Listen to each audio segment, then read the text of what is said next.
vit dans une société qui s'autodéfinit comme hyper individualiste, mais je trouve ça assez contradictoire parce qu'en même temps, on est dans une société où on prend très peu soin de nous. On est énormément préoccupé par ce que les gens vont penser de nous, mais très peu de comment on se sent réellement à l'intérieur. Cette obsession de soi-même, en fait, ce n'est qu'une façade. Les gens vivent pour les autres et non pas pour eux-mêmes. Être obsédé par soi-même, ce n'est pas une marque de confiance en soi, c'est au contraire une marque de manque de confiance en soi et du fait qu'on essaye de masquer ce fait qu'on ne s'aime pas à l'intérieur. Aujourd'hui, guide complet du bien-être pour vraiment apprendre à s'aimer avant 2024. On va voir 4 points principaux pour apprendre à réellement prendre soin de soi. Apprends à respecter ton temps. Premièrement, ça va passer par l'organisation.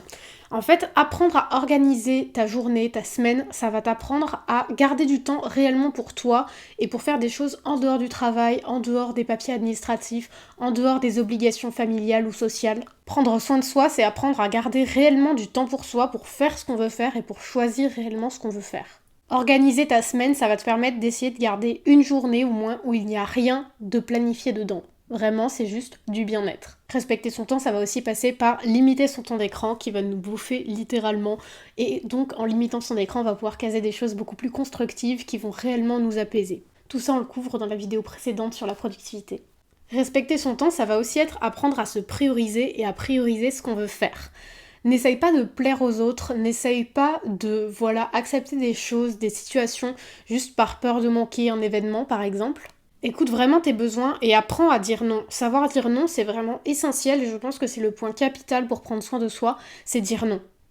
On ne peut pas être partout, donc dis non quand ça va à l'inverse de la vie idéale. Par exemple, une amie te propose une soirée avec des gens, t'as pas très envie d'y aller, mais t'as peur de manquer quelque chose, de manquer une rencontre. N'aie pas peur. Si t'as autre chose de mieux, de prévu, que t'as envie juste de garder une soirée toute seule, fais-le. Ne dis pas oui aux choses qui vont complètement à l'inverse de la vie que tu veux te construire. Ça va aussi passer par virer un petit peu ce qui nous est plaît, par exemple ne pas passer trop de temps avec des gens qui nous drainent, essayer de un peu écrémer en fait notre entourage, mais aussi les activités qu'on fait, si on voit qu'il y a certaines choses qui ne nous apportent rien, essayer au maximum d'être minimaliste dans la façon dont nous passons notre temps pour pouvoir réellement faire les choses qui nous plaisent. Respecter son temps, pour moi, c'est aussi faire le maximum pour ne pas avoir à travailler plus que nécessaire. Par exemple, si tu es salarié et que du coup tu vis sur un régime horaire, gérer tes finances, ça va être vraiment la chose essentielle pour toi. Parce que moins tu dépenses, moins tu auras besoin de travailler. Tu peux aussi faire plus d'argent, mais si t'es pas spécialement ambitieux, que t'as pas spécialement envie de lancer des entreprises, de créer des business, de devenir cadre, etc., eh bien, économiser, c'est le seul moyen que tu as de libérer du temps.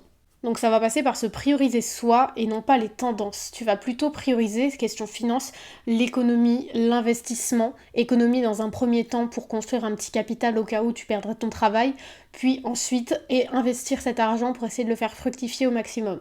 Ne pas succomber aux tendances, ne pas acheter des choses qui ne te sont pas utiles. Tu peux acheter des belles choses, tu peux te faire plaisir, mais n'essaye pas de faire et d'acheter des choses pour les autres en fait, c'est-à-dire ne pas essayer de plaire à une tendance générale, ne pas vouloir être spécifiquement à la mode, parce que là tu ne t'habilles plus pour toi, tu t'habilles pour les autres.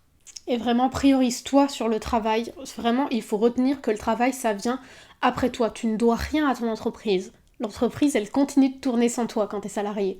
Donc tu n'as pas à faire des heures sup gratuites, tu n'as pas à te tuer à la tâche, tu n'as pas à te pousser au burn-out pour ton travail dans l'espoir de gravir l'échelle sociale, c'est une perte de temps.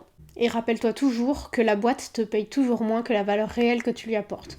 Tu te fais exploiter, on est dans un système capitaliste, donc tu ne dois rien à l'entreprise et certainement pas détruire ta santé et sacrifier ton temps. Soigner son entourage, c'est vraiment selon moi la deuxième façon de soigner le mieux son amour de soi et de prendre soin de soi. Retiens qu'on est la somme des 5 personnes qui nous entourent, je sais que c'est une phrase complètement bateau, mais malheureusement elle est vraie. Quand tu es entouré de personnes pas ambitieuses, quand tu es entouré de personnes qui ne prennent pas soin d'elles, qui ne s'aiment pas, qui n'ont que des relations toxiques, ça va déteindre sur toi et si ça ne déteint pas directement sur ta vie, ça va créer des problèmes adjacents auxquels tu vas être un petit peu collé. Prendre soin de soi, ça va passer par passer du temps avec des amis, mais des amis vraiment avec qui tu entretiens des relations qui te nourrissent. Pas des amis qui te drainent, pas des amis avec qui tu gossipes toute la journée, mais des amis avec qui tu peux faire des choses, pas nécessairement grand-chose, pas des choses grandioses, mais ne serait-ce que profiter, discuter, être tranquille et où tu te sens nourri en sortant de cette interaction. Je vois beaucoup trop de gens qui s'auto-qualifient comme introvertis parce qu'ils se sentent drainés après les interactions sociales. Pendant longtemps, ça a été mon cas jusqu'à ce que je découvre qu'en fait, une grande partie de cette introversion, certes, je ne suis pas hyper extravertie, mais une grande partie de cette introversion, c'était lié au fait que j'étais avec des gens qui me drainaient. Et en fait, à partir du moment où j'ai commencé à changer mon entourage et à être avec des gens beaucoup plus positifs, je ne me sentais plus drainée après les interactions sociales. Je me sentais au contraire nourrie. Et le plus important pour prendre soin de soi, dans cette partie de soigner son entourage, je le répète encore et encore, mais c'est mettre des limites. C'est savoir ce dont tu as besoin, ce que tu n'acceptes pas, ce qui te fait du mal. Vraiment avoir conscience de ces besoins et de ces limites qui sont propres à toi et de ne surtout pas les dépasser. Dès que quelqu'un va commencer à essayer de dépasser cette limite, tu vas mettre le stop. Soit la personne, elle accepte le fait que tu n'acceptes pas ça, soit vous partez en fait dans des chemins différents. Retiens toujours qu'on est mieux seul que mal accompagné, donc vraiment tu ne perds rien à te séparer de certaines personnes. N'hésite pas à avoir des critères dans les relations, ça j'ai prévu de faire plein de vidéos à l'avenir, mais j'en ai déjà quelques-unes, par exemple sur le minimum syndical dans une relation, sur pourquoi le 50-50 est une arnaque.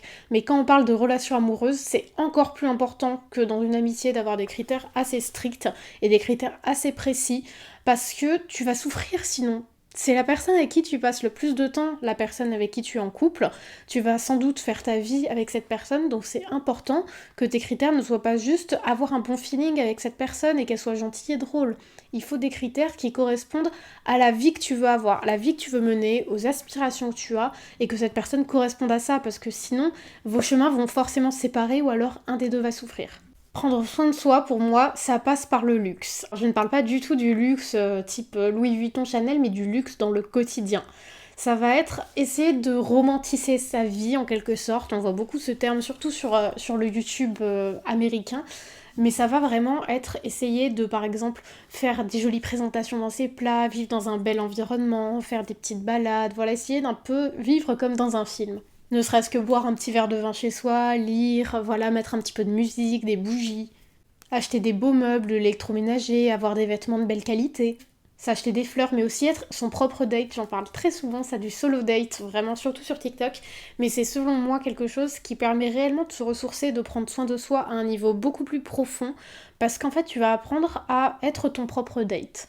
Tu vas apprendre à t'emmener au resto, à accepter d'être seul devant les autres, t'emmener au cinéma, voilà, t'acheter des fleurs, faire vraiment tout ce que tu voudrais en fait dans ta relation idéale. Si tu es célibataire, c'est vraiment imaginer comment tu voudrais te traiter dans ta relation et te traiter d'abord comme ça, afin aussi d'attirer une relation qui sera similaire. Plus la relation que tu entretiens avec toi-même sera bonne, plus les relations que tu entretiens avec les autres seront bonnes. Donc n'hésite pas, voilà, à te faire des petites sorties au resto, des petits cours de poterie, enfin je sais pas, plein de petites choses que t'aimes bien. Fais une petite liste des choses que tu aimes bien dans la vie. On en parle notamment dans mon programme Métamorphose qui sera à nouveau disponible le 1er février si je ne m'abuse. Toutes les informations sont sur Instagram Essential Journals.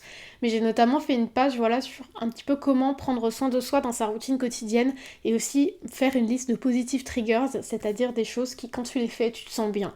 Et le but de romantiser sa vie, ça va vraiment être de faire ces petites choses le plus souvent possible, si possible au moins une chaque jour. Et n'hésite pas à investir du temps dans une chose précise, ça va rendre partie de romantiser sa vie et d'ajouter du luxe dans sa vie. Ça va par exemple être de poursuivre un hobby. T'as une activité qui te plaît beaucoup, n'hésite pas à investir 300, 400, 500 euros dedans par an si c'est quelque chose qui vraiment te fait du bien et quand tu le fais, tu te sens ressourcé. Si par exemple t'adores faire du yoga, mais voilà, tu préfères le faire avec des gens plutôt que chez toi, investir dans des cours de yoga, c'est vraiment quelque chose de rentable parce que tu vas te sentir bien, tu vas te sentir ressourcé, tu vas vraiment avoir cet axe physique de sortir de chez toi pour prendre soin de toi. N'hésite pas à te faire des beaux restos, hein, pas des McDo. Quand je dis solo date, c'est vraiment pas nécessairement des restaurants étoilés, mais un resto où voilà, t'as une belle présentation, etc. Après, si tes moyens sont limités, tu peux tout à fait le faire chez toi en t'organisant un petit dîner aux chandelles avec toi-même et avec ton livre. Enfin, voilà, il y a toujours des moyens de s'adapter selon nos moyens. Plus tes moyens sont élevés, plus tu vas pouvoir aller faire, je sais pas, du spa, des massages, des solo dates comme ça.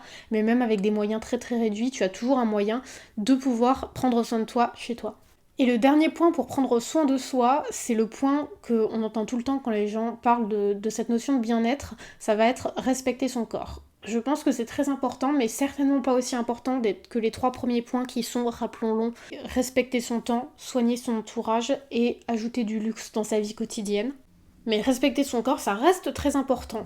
Ça reste très très important. Après, la notion de respect de son corps diffère de chacun, mais pour moi, la première chose, ça va être de ne pas dégrader son corps verbalement, de ne pas te dire que tu es grosse, que tu es laide, voilà, te dire des insultes comme ça violentes, ou considérer ces choses à propos de ton corps, c'est vraiment quelque chose de violent et qui va s'implémenter dans ton cerveau et qui va te créer plein de croyances limitantes pour manifester ce que tu veux. Et pour moi, respecter son corps, ça va aussi être en quelque sorte être high maintenance, c'est-à-dire voilà, ne rien négliger. Tu vas essayer de prendre soin de tes ongles, de tes cheveux, de ta peau, avoir une hygiène irréprochable, faire une skincare routine. Entretenir ton apparence, c'est important. Je sais qu'il y a beaucoup de gens qui disent pourquoi je m'apprêterais, on est dans une ère casual où on peut mettre des baskets dehors, sortir en jogging, voire en pyjama avec le bonnet en satin sur la tête. Mais je te jure que prendre soin de toi, c'est-à-dire juste mettre une tenue propre et à peu près adaptée pour sortir dehors, tu vas déjà te sentir mieux.